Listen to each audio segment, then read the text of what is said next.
Hello, Rob here from the Flanagan Homestead. If you've been following my channel, you know that my pasture has been overeaten and it's not good for the grass, or the roots of it to continue growing. And it's not good for the animals. So I was going to take some of the animals to auction to lessen the load. But then my neighbor said, look at all the grass that we have. Why don't you come on over here and put it in? So I'm going to show you what we're doing in a quick trick on these plastic fence posts. But anyway, I really appreciate the fact that they're allowing me to do this. The other thing is they had mowed a perimeter around this area. So it's nice to step in the fence where there's not tall grass, because that will, if too much grass is leaning on the fence, it'll short it out. I did take a weed eater and cut a trail through the tall grass where they didn't have it mowed so I could put this fence. And then we didn't have a post on the Premier One net fencing right where we wanted, so I'm using this plastic step-in post for electric fences. If you've never used these are nice to have a few of these around to help support your net fence, or just to put up an electric wire of your own. If you're wondering what's going on here, these little plastic posts can tip quite easily against the pressure.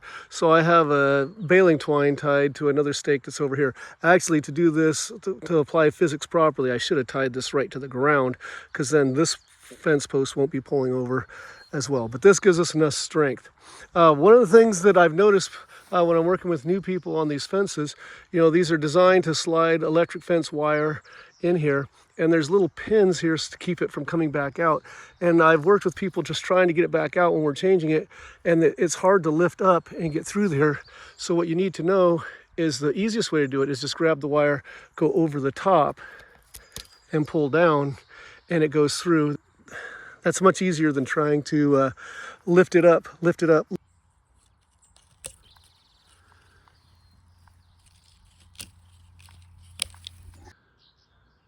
For our setup, I brought our charger and just stuck it on a little plastic post. It's pretty wobbly, but this is supposed to be an indoor charger, but I have a bucket right there that I put over it.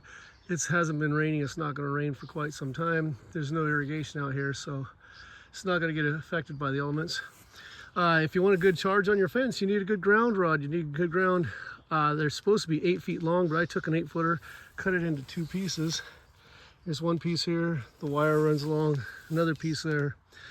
Because this is temporary, and if I pound an 8-foot ground rod in, I'm not getting it out. You can see I've left over a foot on either one, so that it's not so far in there I can't get these out with a fence post puller. There you go, a quick update on finding more feed for my animals and keeping my pasture and my animals healthy, and a few tips on the electric net fencing.